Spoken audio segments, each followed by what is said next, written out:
Que alegria nós estarmos juntos mais uma vez. É bom ter a sua companhia no programa Bíblia no meu dia a dia. Isso mesmo, mais uma oportunidade que Deus está dando a mim e a você de pararmos diante da palavra para escutar a voz dele.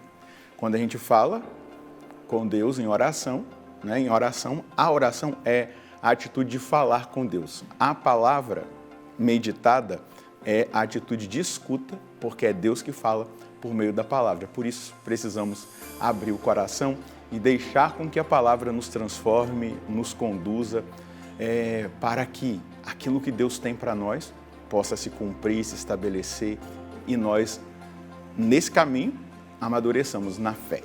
Vamos pedir o Espírito Santo para que ele nos conduza no estudo bíblico de hoje, porque é ele que ilumina a nossa mente, o nosso coração para o entendimento da palavra. Em nome do Pai, do Filho e do Espírito Santo. Amém. Vinde, Espírito Santo, enchei os corações dos vossos fiéis e acendei neles o fogo do vosso amor. Enviai o vosso Espírito e tudo será criado e renovareis a face da terra. Oremos, ó Deus que instruíste os corações dos vossos fiéis, com a luz do Espírito Santo. Fazei que apreciemos retamente todas as coisas, segundo o mesmo Espírito, e gozemos sempre da sua consolação, por Cristo Senhor nosso. Amém. Quero convidar você a tomar aí a sua palavra e anotar o texto no caderno. Números, capítulo 21, versículos de 10 a 35. Números, capítulo 21, versículos de 10 a 35. Nós vamos ler o texto juntos e depois meditá-lo. Os israelitas partiram e acamparam em Obote. Depois partiram de Obote e acamparam junto às ruínas de Abarim, no deserto defronte de Moabe, do lado oriental. Partiram dali e acamparam junto à torrente de Zared. Partindo dali, acamparam na outra margem do Arnon, que se encontra no deserto que começa no território dos amorreus. Pois Arnon serve de fronteira entre Moabe e os amorreus. Por isso se dizia no livro das guerras do Senhor: Vaeb em Sufá e as torrentes, o Arnon, a encosta das torrentes que se estende para a região de Ar e se apoia no território de Moabe. Dali foram até Beer, o poço. Foi a esse poço que o Senhor se referia quando disse a Moisés: reúne o povo e eu lhe darei água. Foi então que Israel cantou este cântico: jorra o poço, cantai-lhe, poço cavado pelos príncipes, aberto pelos nobres do povo, com seus cetros e bastões.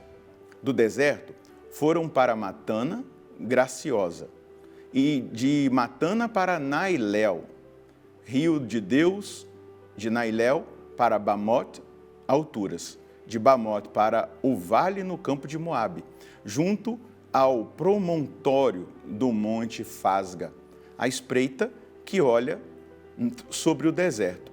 Israel enviou então mensageiros a Seom, rei dos amorreus, para lhe dizer: deixa-nos atravessar tua terra, não nos desviaremos nem para os campos, nem para as vinhas, nem beberemos a água dos poços. Seguiremos pela estrada real até termos atravessado o teu território. Seom não deu licença para Israel passar pelo seu território. Ao contrário, reuniu toda a sua gente e saiu ao encontro de Israel no deserto. Chegando a Jaza, travou batalha com Israel. Mas Israel derrotou a fio de espada e apoderou-se da terra, desde o rio Arnon até o rio Jaboque, isto é, até o território dos amonitas, cuja fronteira estava fortificada. Israel tomou todas essas cidades e se estabeleceu nas cidades dos amorreus, em Ezebom e nos povoados que lhe pertenciam. Ezebom era a residência de Seom, rei dos amorreus, que estivera em guerra contra o precedente rei de Moabe, de quem havia tomado a terra até o Arnon. Por isso, os poetas dizem: ide a Ezebom, reconstruí e restabelecei a cidade de Seom, porque saiu um fogo de Ezebom, labaredas da cidade de Seom, que devoraram a cidade de Ar em Moabe e consumiram as alturas do Arnon. Ai de ti, Moabe, estás perdido, povo de Camos. Ele reduziu seus filhos a fugitivos e suas filhas a cativas de guerra de Seom, rei dos amorreus. Estão sem descendentes desde Ezebom até Dibom, sem mulheres até Nofa, até Madaba. Assim Israel se instalou na terra dos amorreus. Moisés mandou espionar Jazé de modo que os israelitas a conquistaram, juntamente com os povoados dependentes, expulsando os amorreus que ali viviam. Depois, mudando de rumo, subiram para o caminho de Bazã. Og, rei de Bazã, saiu-lhes ao encontro com toda a sua gente para travar batalha em Edrai. O Senhor disse a Moisés: não tenhais receio a respeito dele. Eu o entreguei em teu poder, com todo o seu povo e sua terra. Farás com ele o mesmo que fizeste com Seom, rei dos amorreus que residia em Ezebom. Os israelitas o derrotaram, a ele, a seus filhos e a todo o povo, sem lhe deixarem um único sobrevivente. Apoderaram-se de sua terra. Veja só, nós vamos contemplar um caminho territorial, geográfico, que o povo de Israel está fazendo na direção da terra prometida.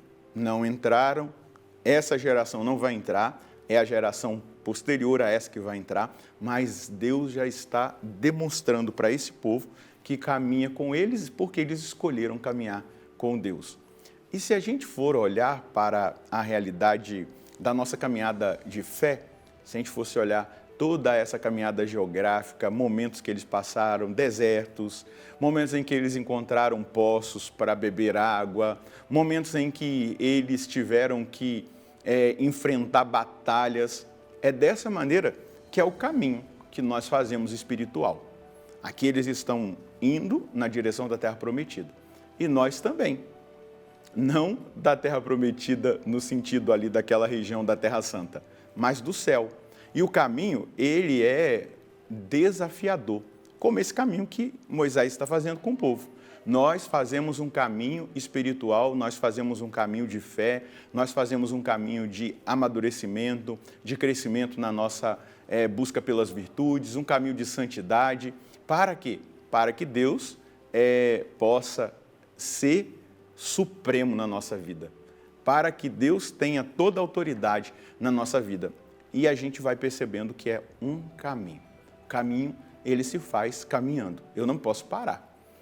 Desafios virão? Olha quantos desafios se apresentaram aqui para eles, não é? Eles enfrentaram desafios, eles enfrentaram ali a questão geográfica, eles encontraram montanhas, encontraram muitas coisas que ali poderia tê-los feito parar, mas eles avançaram. Por quê? Existia uma promessa. E a gente vê aqui que Deus os conduz, Deus os está conduzindo, Deus está falando com eles, Deus está mostrando através do líder, através de Moisés, aquilo que eles devem fazer. Depois, a gente vê que Deus provê o poço ali com água para que eles matem a sede ali no deserto. Não sei se você já passou por um deserto espiritual, por uma secura.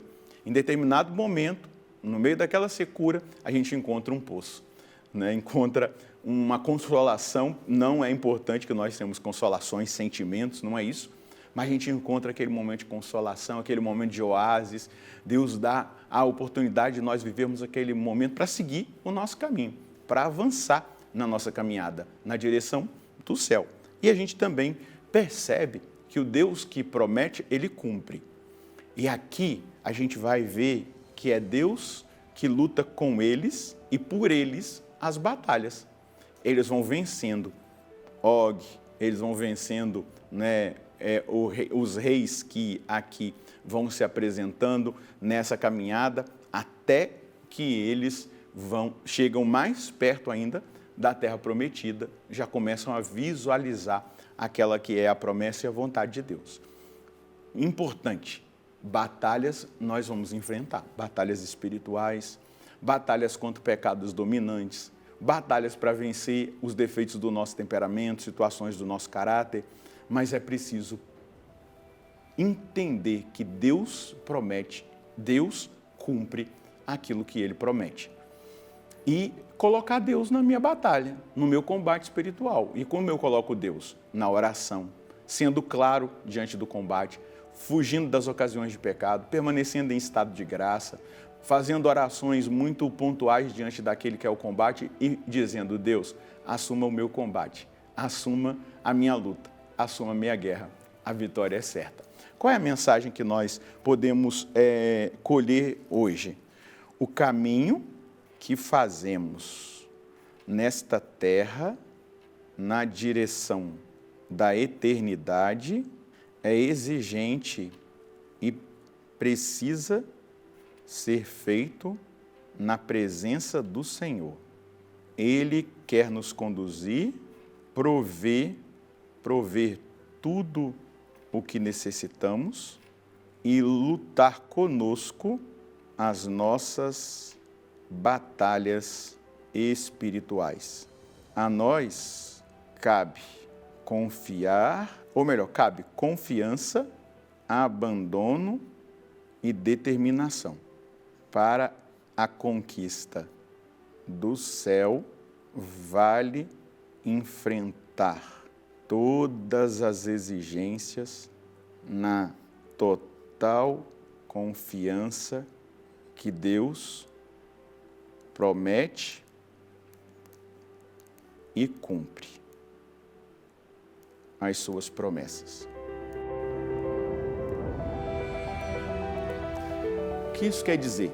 Olha, para que a gente cresça na vida espiritual, para que a gente cresça no caminho de santificação, de conquista das virtudes, vai demandar de nós uma determinada determinação, como dizia Santa Teresa de Ávila. Exatamente por quê? Porque o caminho, ele não é o caminho da porta larga, ele é o caminho da porta estreita. Ele é o caminho das exigências, das renúncias, ele é o caminho dos desertos que nós passamos, também dos oásis que nós experimentamos, ele é o caminho da paciência. Então, permaneça fiel, porque Deus vai cumprir a promessa. Vamos rezar? Porque a palavra de Deus nos motiva à oração. Senhor, eu acredito plenamente que o Senhor é o Deus que me conduz e que conduz os meus irmãos.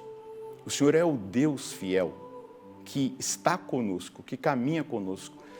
Cada um vive uma batalha nesse momento, cada um de nós. Eu peço ao Senhor que o Senhor nos conduza, nos direcione com a sua palavra. Faça com que nós experimentemos aquele que é o desejo do Senhor a nosso respeito. Que o Senhor, nesse momento, motive o meu coração e o coração dos meus irmãos nessa confiança e nessa disposição, sabendo que o Senhor proverá tudo o que nós necessitamos. E, inclusive, Senhor, a nossa fé nos garante que o Senhor é o Deus que promete e cumpre. E nós vamos perseverar, porque o Senhor mesmo disse: aquele que perseverar até o fim será salvo. Mas conceda-nos a graça que nós precisamos da perseverança e da fidelidade. Amém. Perseverança e fidelidade é o que eu e você precisamos hoje nos apossar diante daquilo que Deus mesmo nos mostra através da palavra que nós estudamos. Eles avançaram, eles venceram as batalhas. Deus abençoe você e sua família. Nós nos encontraremos no próximo programa, se Deus quiser, no nome do Pai, do Filho e do Espírito Santo. Amém.